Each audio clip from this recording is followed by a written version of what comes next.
LJN is a name that has become synonymous with poor licensed video games. In fact, they're probably now known better as Laughing Joking Numbnuts. However, the company has more of a history than just that. For one, they are perhaps better known to those outside of the gaming world as a popular toy distributor of the 80s and 90s. They had the WWF license for a long time, and were breaking records with the sales there. They also had the controversial Gotcha line of toy guns that looked a bit too realistic. The WWF was far from the only license they had, but was their most profitable when it came to combined figure and game sales. Other notable licenses include the MLB, Michael Jackson, and a few Marvel properties. The company was founded in 1970 by Jack Friedman, the founder of Jakks Pacific and the original THQ. After being acquired by MCA Inc. in 1985, LJN published their first video game, Jaws, in 1987. Now, I don't think I have to tell you about LJN's infamous video game history, or their infamy with the realistic toy water guns. While they never developed a single game, LJN published many that were far from the best. This seemed to ramp up after the company was sold to Acclaim in 1990. From 1990 to 1995, LJN would continue releasing wrestling toys and licensed video games, but would find themselves in hot water. The company was sued for supposed false advertising with the game Major League Baseball on NES. In 1991, the WWF Sling 'em Fling 'em toys had to be recalled after many children were injured from them. These issues, combined with a decrease in sales, would lead to the closure of LJN in 1994 by Acclaim. If you want two amazing videos going into the history of LJN and the MLB-based lawsuit, check out the Gaming Historians videos. They go into much more detail than what I said, and they are just plain amazing. But I'm here not to talk about the life of LJN, but the afterlife of the company. They're coming to get you, Barbara. Stop it! You're acting like a child! They're coming for you. Look, there comes one of them now.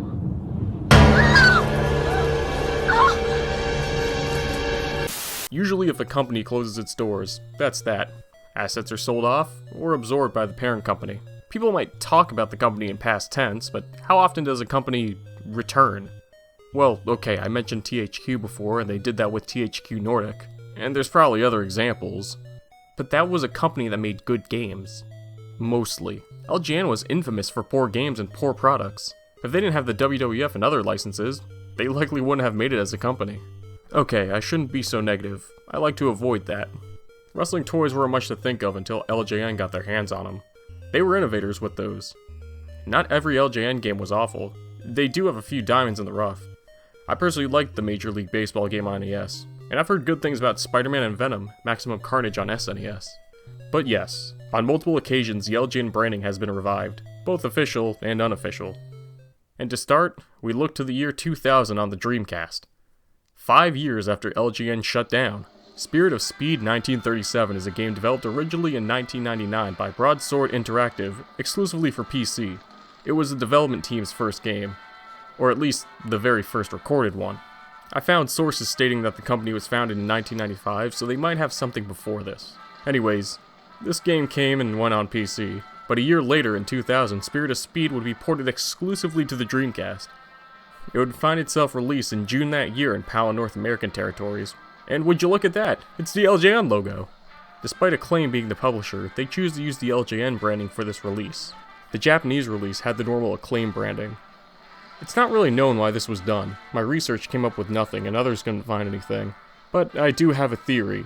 This game was not received well by critics at the time, so it's possible that Acclaim did not want to be fully associated with the game. Although, a game not being received well hasn't stopped them from putting their name on other games like BMX XXX. I was originally going to do a full review of Spirit of Speed, but I find the game too boring to play more than a few minutes, and I'd rather not do a review where I played the game. But for reviews at the time, this was not well received for most. GameSpot even ranked it their worst game of 2000. And if this is really the worst game of 2000, then that was a great year for games. I mean, this isn't the best game out there, but it's definitely far from the worst. Its only issue is that it's a generic racer. Purple for putrid gameplay, blue for bad musical abominations, green for graphical farts and garlic, yellow for piss poor lack of loyalty to source material, orange for aren't you a fucking idiot, and red for high stress, anger inducing masochism. Put that all together, you got all the colors of the shit rainbow.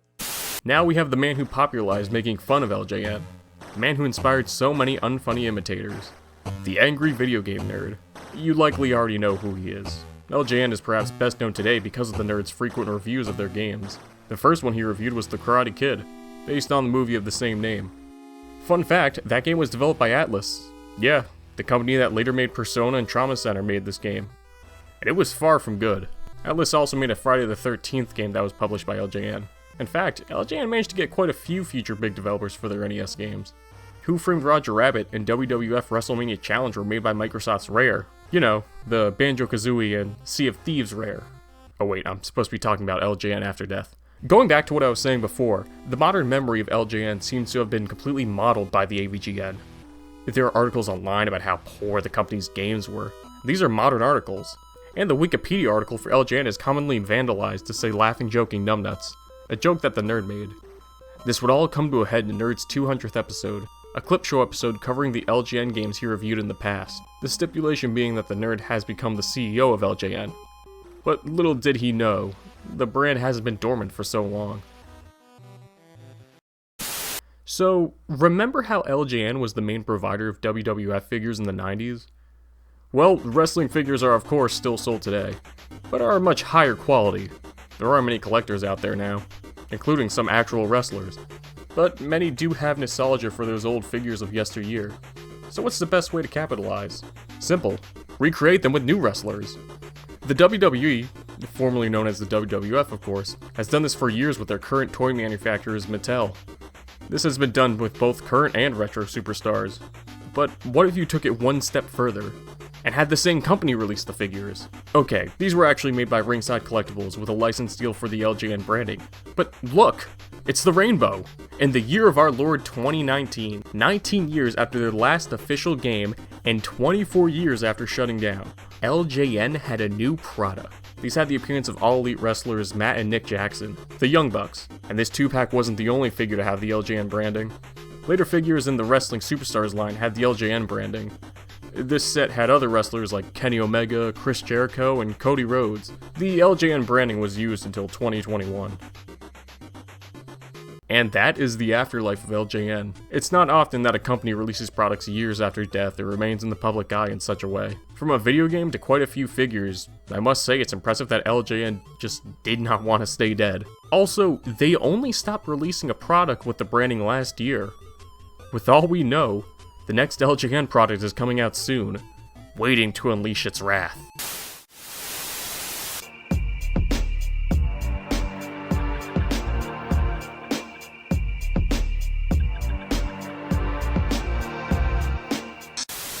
I mean, it makes me want to kill myself.